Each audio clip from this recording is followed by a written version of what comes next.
Hi everyone, it's Peter Richardson again.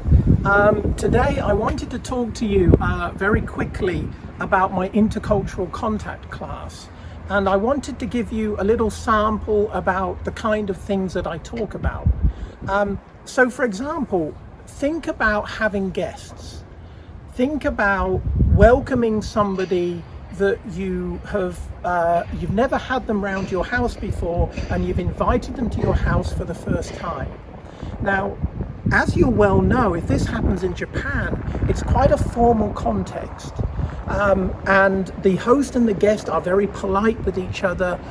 There's quite a lot of social regulations, quite a lot of things that you should say and things that you shouldn't say, and the kinds of food that you're expected to eat. You may be bowing to each other at the beginning when you greet each other. And why do you do this in Japanese culture? You do this because it gives the other person a good feeling. It gives your guest a good feeling. It makes them feel comfortable. Now, compare that to the kind of situation that I've been in, for example, in British culture. In British culture, often when you have guests, you are very informal, and you try to relax them by saying, this is your home, do as you like. I'm just in the kitchen, I'm just getting something ready, just sit down, put some music on if you want, choose something that you want to listen to. It's very informal, it's very relaxing, and there are very few rules and regulations. Now, why do that in British culture? Even more so in American culture, by the way. Why do that? It's because it makes the person feel good and it makes them feel relaxed.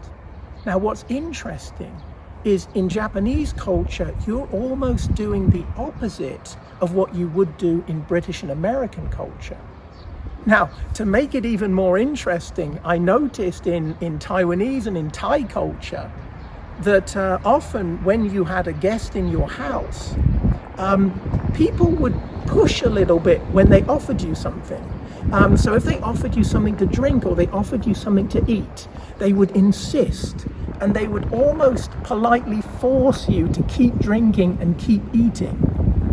In British culture, from a British perspective, I almost felt it was almost impolite.